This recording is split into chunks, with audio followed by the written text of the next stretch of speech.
முழுமையான இன்றைய தினம் ஆய்வினை பற்றி அங்கே பத்திரிகையாளர்கள் பகிர்ந்து கொள்கிறேன்.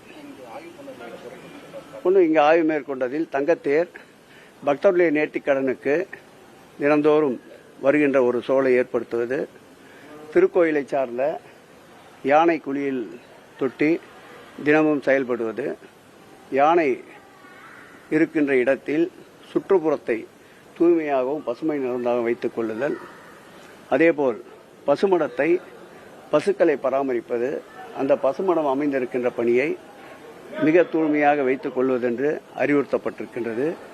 ஆங்கங்கு சிறிய மரமாத்து பணிகளை உடனடியாக பணிகளை மேற்கொள்ள உத்தரவிட்டிருக்கின்றோம்.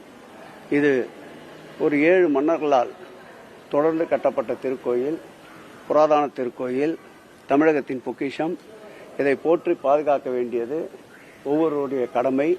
அந்த வகையில் இந்து சமய அறநிலையத்துறை மாண்புமிகு தமிழக முதல்வருடைய முன்னெடுப்பில் இதுபோன்ற புராதன கோயில்களுக்கு அதிக முக்கியத்துவம் கொடுத்து முழுமையாக பக்தர்கள் பயன்பாட்டிற்கு ஏற்ற வகையில் அமைத்து தருவது என்ற உறுதியோடு இந்த கள ஆய்வு பணிகளை தொடர்ந்து மாண்புமிகு முதலமைச்சருடைய ஆலோசனையின்படி மேற்கொண்டு வருகிறோம்.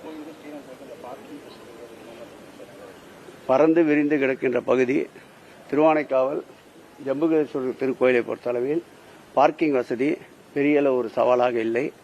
ஸ்ரீரங்கத்தை பொறுத்தளவில் அதிகமான வணிக தளங்கள் கூடிய பகுதி, அதே நேரத்தில் அதிக அளவு பக்தர்கள் வருகின்ற பகுதி, அதில் A, B, C என்று அனைத்து தரப்பட்ட மக்களும் வருகின்ற பகுதி. நடையாக வருபவர்களும் இருக்கின்றார்கள், 2 வீலர் 4 வீலரில் வருபவர்களும் இருக்கின்றார்கள்.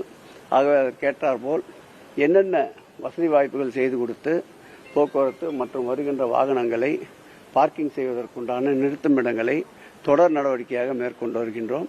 தேவையானவர்களுக்கு அதற்குண்டான வசதிகள் கூடுதலாக்கப்படும்.